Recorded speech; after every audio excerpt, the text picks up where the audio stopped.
Right, it's a real pleasure to welcome to the show Richard Jones from the legendary Stereophonics. How you doing? I'm very good. That's a lovely introduction. Thank you very much. I mean, you are legends now. You've been in a band for nearly 30 years. The debut album came out 25 years ago. Like that's, I think we can put the legendary status on you guys now. I think you've been going long Well, enough. I know it is usually kicked around a lot, but the longer you stick around, I think the more it kind of makes sense then, doesn't it? I think it's a combination of the longer you stick around, but also still doing so well because your 12th. I mean, that's quite a big number. And your 12th album, Oochya, it looks like it's going to be number one this week as well, doesn't it? Well, fingers crossed. We never take anything for granted, but yeah, it'll be a good celebration if it is. That'll be I think it's our eighth number one if it does get to number one. So yeah, Yeah, it's brilliant. We're up there with the best of them then.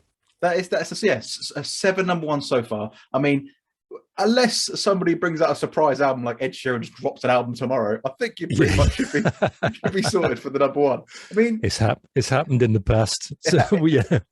it has, but um, does it still is it still exciting the album? You know, the chart race, even 25 years down the line, is it still just exciting when you first started? Going, well, this could be number one. Like this could be.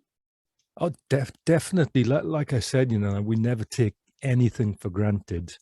And, we don't know how an album's going to react with an audience until it's actually out there. We put our hearts and souls into it, and we believe that it can be, as successful as possible. But you never know until that, like you get the position on a Friday and where it's going to be, really. So. I mean, I can see it in the background there. You've got the nice vinyl copy. Are you still a physical man when it comes to music? Do you still like the vinyl, the CD, or you... Yeah, I still go out and buy vinyl. I've got a nice little record player at home.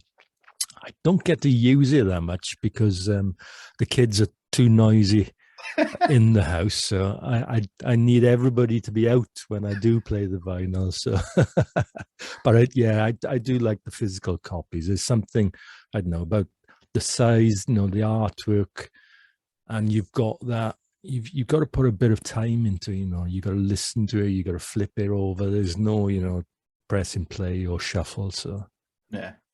I mean, what's your favorite record you've got in your collection? um I've been on a Mark Lanigan trip lately because the great man passed away a couple of weeks ago.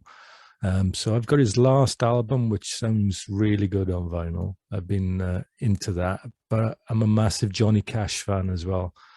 So I've got like the Unearthed box set on vinyl, which it took me years to find. Yeah. I finally got my hands on it about 2 years ago, and it's still sealed. I'm too afraid to open it I up. am like that sometimes with vinyls. Like it's too precious to release. Yeah, So yeah, obviously we're here for the new album. I mean, I've heard so many people say this differently, but it is just Ucha or Ucha. that's Oh, right. Yeah, yeah, Oochya. Ucha. Yeah, it's like a word that doesn't mean anything. It just sounds great when you say it. It makes you feel good when you hear it, and yeah, we just like felt like it would represent the album really well. Like we like album titles like Aerosmith Pump, and like one word titles that doesn't really like mean anything. It just sounds really good. It's a feeling. Yeah. Yeah. So with this album, I heard an interview with Kelly, and he was saying that quite a lot of these songs were either written a few years ago, or parts of songs are actually quite old, and it's kind of an amalgamation of like ideas you've had from years ago. So what is actually the oldest idea that made the album? I'm just having a quick look at the titles of the songs now. We probably there's a song on there, "You're My Soul" and "Forever." They're probably the oldest ones that may date back to around about 2008, 2009, when I think we were recording "Pull the Pin," Yeah. and they just didn't fit on that album. They're not we didn't think that the songs were bad or anything. They just didn't fit on the album. And sometimes a song will like rear up and it'll make total sense with what you're doing at that time. And that's kind of what was happening with this, like with this album, really. We had a bunch of new songs, and these kind of older ideas sat really well next to them. So we literally re-recorded the older ideas to bring them up to date with the new things, and made a great album, we think. So I mean, it's good that you don't think it's rubbish. You're not going, now we made now, that's not great. It's good that you like it. well, yeah, I think like every time we go into studio, we put our hearts and souls into like the music.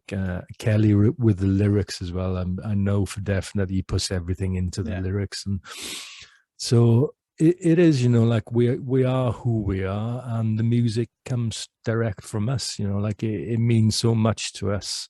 To put music out there, and it's great when you get that reaction from people, like either when you play it or like when it's just been released and people just like grab hold onto it. Yeah, I mean, it's a very personal album. I think from the lyrics sort of side of things, it's definitely more personal. And my favorite track, as soon as I heard it, I was like, this is like an instant classic Stereophonics track for me, was "Do You Feel My Love." There's just something about that song which is exceptional. Yeah, that one is quite old as well.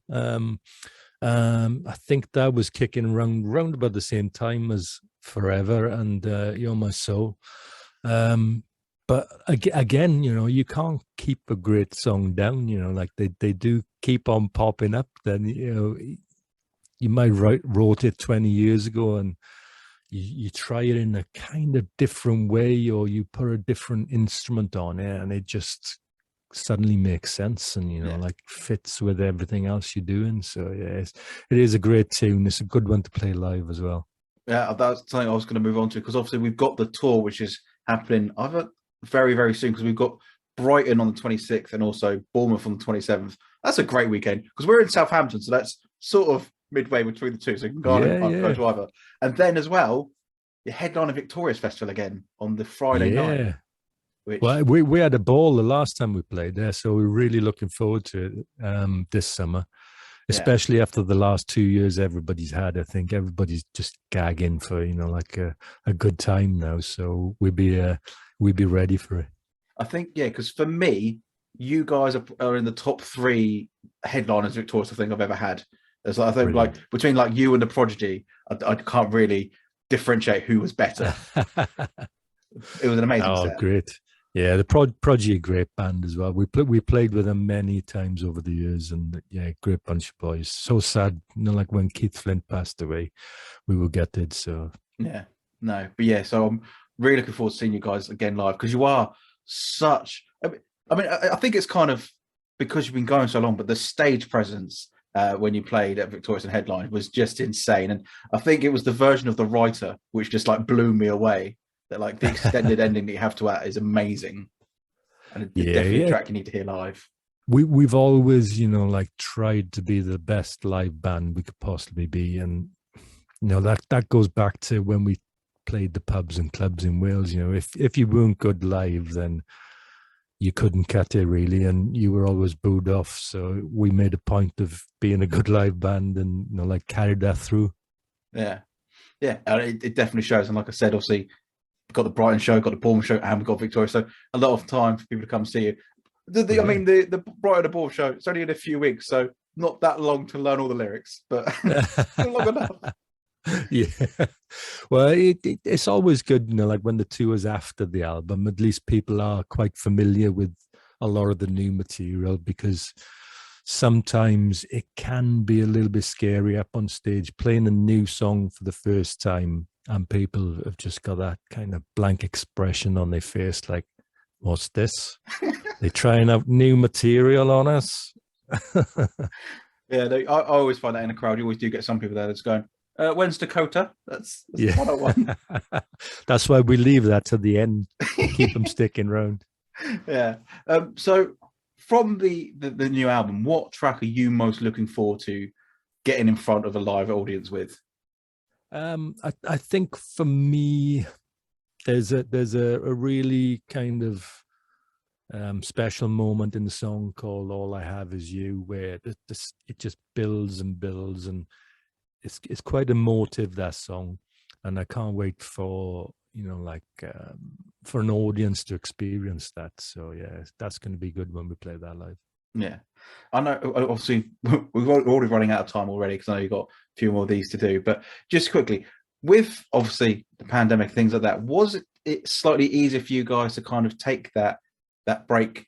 Obviously, kind of a forced break from music, but was it kind of easier for you guys because obviously you've been going for so many years to kind of just take that time away and to recuperate, or were you just really desperate to get back in the studio, get back with the guys to be making music? Well, the first kind of lockdown in March 2020, it kind of, everything happened quite quickly, but it was at the right time for us because we literally finished our tour on I think it was the 16th or 17th of March, and then the lockdown happened on the 23rd, I believe, or 24th. Yeah. And we were going to take a break anyway, right up until summer. So for us, it wasn't that much of a strain on, like what we do. But after that summer, then it did feel like, all right, we need to be doing things. And, like, when's that going to happen? When we're allowed to go back in and write, record, and, like tour. And yeah, it was just a waiting game for everybody. And it was a bit of a stress for, everybody that works with us, like all the crew, because they had to get second jobs and whatever, just to keep going, really. Yeah, no, but yeah, and so glad that things are getting back to normal. And like I said, we've got the live shows coming up. We've got the headliner at Victorious. The album is out now, and it's going to be #1. I can feel it. The 8th #1. Going to be amazing. Fingers crossed. Fingers crossed. Thank you so much, Richard, for your time. And yeah, we really look forward to seeing you guys live again. Thank you, Sam. You Cheers. take care. Thank you. Bye now. Bye.